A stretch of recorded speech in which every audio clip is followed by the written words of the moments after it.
ನಮಸ್ಕಾರ. K2 ಕನ್ನಡ ನ್ಯೂಸ್ಗೆ ಸ್ವಾಗತ. ವೀಕ್ಷಿಸಿ ಈ ದಿನದ ಸುದ್ದಿಗಳ ರೌಂಡ್ ಅಪ್.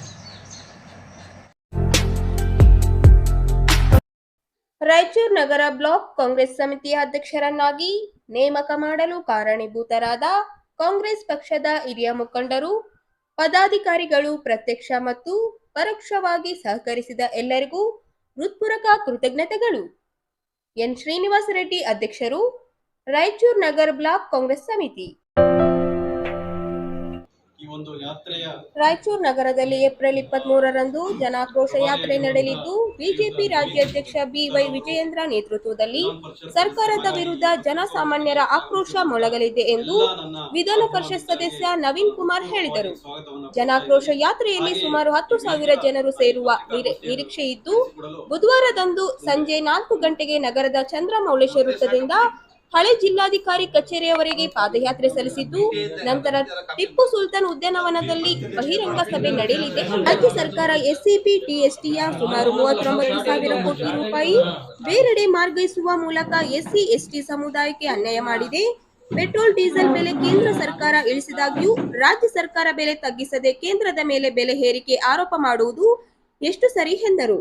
50 ರೂಪಾಯಿ ಇಂಧನ ಬೆಲೆ ಏರಿಕೆ ಬಗ್ಗೆ ಮಾತನಾಡುವ ಕಾಂಗ್ರೆಸ್ ಯುಪಿಎ ಸರ್ಕಾರ ಅವಧಿಯಲ್ಲಿ ಎಷ್ಟು ಮನೆಗಳಿಗೆ ಅನಿಲ ಸಂಪರ್ಕ ಕೊಟ್ಟಿದೆ ಎಂಬುದರ ಬಗ್ಗೆ ಆತ್ಮಾವಲೋಕನ ಮಾಡಿಕೊಳ್ಳಲಿ ಎಂದರು. ನಮ್ಮ ಪಕ್ಷದಲ್ಲಿ ಯಾವುದೇ ಬಣ್ಣ ಸಂಘರ್ಷವಿಲ್ಲ.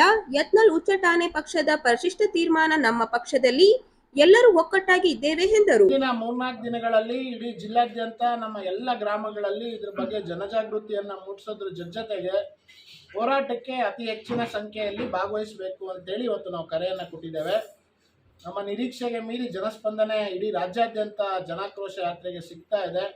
ಈ ಸರ್ಕಾರದ ವಿರುದ್ಧ ಪ್ರತಿಯೊಬ್ಬ ನಮ್ಮ ರಾಜ್ಯದ ಸಾಮಾನ್ಯ ಪ್ರಜೆಗಳು ಆಕ್ರೋಶಗೊಂಡಿದ್ದಾರೆ. ಅದ ಆಕ್ರೋಶವನ್ನು ವ್ಯಕ್ತಪಡಿಸುವಂಥ ಹೋರಾಟ ಇವತ್ತು ರಾಯಚೂರು ಜಿಲ್ಲೆಯಲ್ಲಿ 23ನೇ ತಾರೀಕು ಮಧ್ಯಾಹ್ನ ನಡೆಯುವಂಥದ್ದಿದೆ. ಎಲ್ಲಿ ಆಗುತ್ತೆ, ಯಾರು ಬರ್ತಿದ್ದಾರೆ ಈ ಒಂದು ಜನಾಕ್ರೋಶ?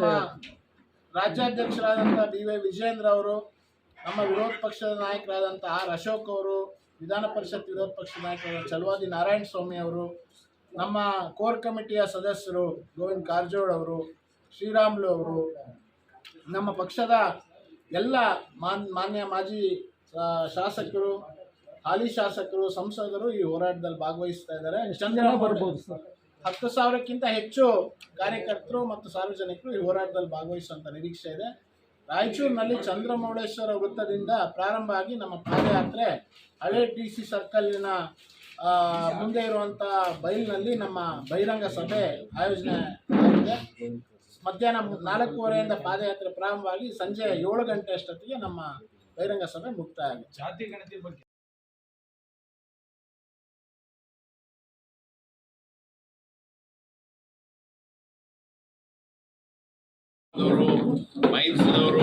ಜಾತಿ ಗಣತಿ ವರದಿ ಬಗ್ಗೆ ಇಂದು ವಿಶೇಷ ಸಭೆ ಕರೆದಿದ್ದು ಉದ್ದೇಶ ಪೂರ್ವಕವಾಗಿದೆ. ಆದರೆ ಈ ಸಭೆ ಯಶಸ್ವಿಯಾಗುವುದಿಲ್ಲ. ಸೋರಿಕೆ ಆಗಿರುವ ಈ ಜಾತಿ ಗಣತಿ ವರದಿಯಲ್ಲಿವೆ ಎನ್ನಲಾದ ಅಂಕಿ ಅಂಶಗಳನ್ನು ಒಮ್ಮೆ ನೋಡಿದರೆ ಈ ವರದಿ ಸಿದ್ದರಾಮಯ್ಯ ಅವರು ತಮ್ಮ ಕುರ್ಚಿ ಉಳಿಸಿಕೊಳ್ಳಲು ರಾಜಕೀಯ ಕ್ಷೇಮಕ್ಕಾಗಿ ತಯಾರು ಮಾಡಿಸಿಕೊಂಡಿರುವ ವರದಿ. ಜಾತಿ ಗಣತಿ ಆಗಿರಬೇಕಾಗಿರೋದು ಆರ್ಥಿಕವಾಗಿ ಶೈಕ್ಷಣಿಕ ಸಮಾನತೆ ಜಾತಿ ಗಣತಿ ಆಗಬೇಕಿತ್ತು ಎಂದು ಡಾಕ್ಟರ್ ಶಿವರಾಜ್ ಪಾಟೀಲ್ ವಾಗ್ದಾಳಿ ನಡೆಸಿದರು. ಒಂದು ಸಮುದಾಯ ಮೆಚ್ಚಿಸುವುದಕ್ಕೆ ಮತ್ತು ತಮ್ಮ ಕುರ್ಚಿ ಉಳಿಸಿಕೊಳ್ಳುವುದಕ್ಕೆ ಜಾತಿ ಗಣತಿ ಮಂಡಿಸುತ್ತಿದ್ದಾರೆ. ಒಂದು ಸಲ ಅಂಕಿ ಅಂಶಗಳ ಹೊರಹಾಕಲಿ. ಜಾತಿ ಗಣತಿ ಮಾಡುವುದರಲ್ಲಿ ಸ್ಪಷ್ಟತೆ, ಪಾರದರ್ಶಕ ಇಲ್ಲದಿದ್ದರೆ ನಾವು ಮರುಪರಿಶೀಲನೆಗೆ ಒತ್ತಡ ಹಾಕಿವಿ.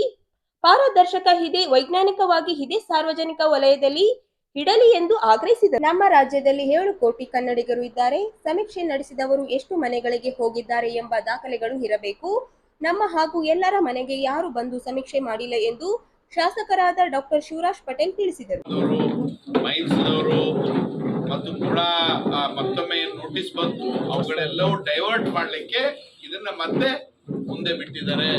100% ಇವತ್ತಿನ ಕ್ಯಾಬಿನೆಟ್ ನಲ್ಲಿ ಯಾವ್ದು ಆಗಂಗಿಲ್ಲ. ಮತ್ತೆ ಇವು SIT ತನಿಖೆಗಳು ಒಪ್ಪಿಸಿದ್ರಲ್ಲ, ಎಲ್ಲ ಮೂಡಾದವು ಅವು ಇವು, ಮತ್ತೆ ಇದು ಒಂದು ಕಮಿಟಿ ಮಾಡಿ ಅವ್ರಿಗೊಂದು ಕಾರ್ ಕೊಟ್ಟು ತಿರುಗಾಡ್ರಿ ನೀವು ಅಂತೇಳಿ ಈ ಕಡೆ ದಿನ ಮುಂಜಾನೆ ಎಲ್ಲಾ ಸಮಾಜದವರು ನಿಮ್ಗೆ ತಿಳಿದದ್ದು ನೀವು ಮಾತಾಡ್ತೀರಿ ಅಂತ ಹೇಳಕ್ಕೆ ಇದೊಂದು ಡೈವರ್ಷನ್ ಮಾಡುವಂತ ತಂತ್ರ ಇದೆ ಅಷ್ಟೇ. ಜಾತಿ ಮಧ್ಯೆ ವೈಷಮ್ಯ ಬೆಳೆಸಿ ಯಾರಿಗೆ ತಿಳಿದದ್ದು ಅವ್ರು ಮಾತಾಡ್ರಿ ಅಂತ ಹೇಳಿ ಕಂಪ್ಲೀಟ್ ಡೈವರ್ಷನ್. ರಾಜ್ಯದ ಆಡಳಿತದ ಬಗ್ಗೆ ಜನರಿಗೆ ಏನು ಆಕ್ರೋಶ ಇದೆ ಅದನ್ನ ಡೈವರ್ಟ್ ಮಾಡುವಂತ ತಂತ್ರ ಇದು ಅಂತೇಳಿ ನಾನು ಭಾವಿಸ್ತೇನೆ. ಸರ್ ಅವ್ರು ಜಾತಿ ಗಣತಿನೇ ಅಲ್ಲ ಅಲ್ಲ, ಇವತ್ತೇನು ಜಯಪ್ರಕಾಶ್ ಹೆಗಡೆ ಅವರು ಆ ಆಯೋಗದ ವರದಿ ಕೊಟ್ಟಿದ್ದಾರೆ ಅದ್ರ ಮೇಲೆ ಸಾರಾಂಶದಲ್ಲಿ ಇರ್ಬೇಕಲ್ಲ ಅದು. ಇದು socio economic conditions of all backward classes ಅಂತ ಬರ್ಬೇಕಲ್ಲ. ಅದರಲ್ಲಿ ಹೆಡ್ಲೈನ್ಸ್ ಅಲ್ಲೇ ಇಲ್ಲ ಅದು. ಇವತ್ತು ಯಾವಾಗ ಅದು ಬ್ಯಾಕ್ಫೈರ್ ಆಯ್ತು, ಬ್ಯಾಕ್ಫೈರ್ ಆದಾಗ ಇದು ಅದಲ್ಲ, ಯಾವ ಜಾತಿ ಬಗ್ಗೆ, ಯಾವ ಜಾತಿಯ ಆದಾಯದ ಬಗ್ಗೆ, ಅವರ ಎಕನಾಮಿಕ್ ಇದ್ರ ಬಗ್ಗೆ ಇವರು ಅದರಲ್ಲಿ ಹೇಳಿದ್ದಾರೆ. ವರದಿಯಲ್ಲಿ ಏನಾದ್ರೂ ಇರ್ಬೇಕಲ್ಲ. ಸೋಶಿಯೋ ಎಕನಾಮಿಕ್ ಸ್ಟಡಿ ಅಂದ್ರೆ ಈ ಸಮುದಾಯ ಅತ್ಯಂತ ಹಿಂದುಳಿದಿದೆ, ಈ ಸಮುದಾಯದ ಆದಾಯ ಪ್ರತಿ ಮನುಷ್ಯನಿಗೆ ಇಷ್ಟಿದೆ, ಪ್ರತಿ ಕುಟುಂಬಕ್ಕೆ ಇಷ್ಟಿದೆ ಅಂತ ಹೇಳ್ಬೇಕಾಗಿತ್ತಲ್ಲ. ಅವರು ಎಲ್ಲಿ ಹೇಳಿದಾರೆ ಅದರಲ್ಲಿ? ಅಂದ್ರೆ ಜಾತಿ ಗಣತಿನೇ ಮಾಡಿಲ್ವಾ? ಜಾತಿ ಗಣತಿ ಮಾಡಲಾರದೆ ಇದು ಇವರು ಯಾವುದೋ ಒಂದು ಜನರಲ್ಲಿ ಗೊಂದಲ ಮೂಡಿಸುವಂತ ಕಾರ್ಯ ಮಾಡ್ಬೇಕಂತೇಳಿ ಅವ್ರದ್ದು ಏನು ಇತ್ತು ಅದನ್ನು ಯಶಸ್ವಿಯಾಗಿದ್ದಾರೆ ಸಿದ್ದರಾಮಯ್ಯನವರಷ್ಟೇ.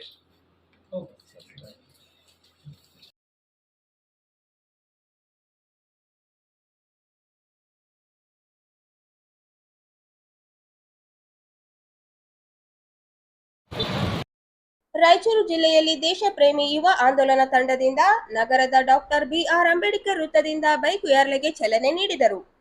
ಕೋಮುವಾದಿಗಳ ಕುತಂತ್ರದಿಂದ ಸಂವಿಧಾನವನ್ನು ರಕ್ಷಣೆ ಮಾಡುವ ಉದ್ದೇಶದಿಂದ ದೇಶ ಪ್ರೇಮಿ ಯುವ ಆಂದೋಲನ ತಂಡದಿಂದ ಸಂವಿಧಾನ ಸಂರಕ್ಷಣೆ ಪಡೆ ಕಟ್ಟಲು ಕಲಬುರಗಿ ಜಿಲ್ಲೆಯ ವಾಡಿಯಿಂದ ದಾವಣಗೆರೆವರೆಗೆ ಬೃಹತ್ ಬೈಕ್ ಜಾಥಾ ನಡೆಯಲಿದೆ ಎಂದು ಸಂರಕ್ಷಕರ ತಂಡದ ಸರೋವರ ಬೆಂಕಿಕೆರೆ ಅವರು ಹೇಳಿದರು.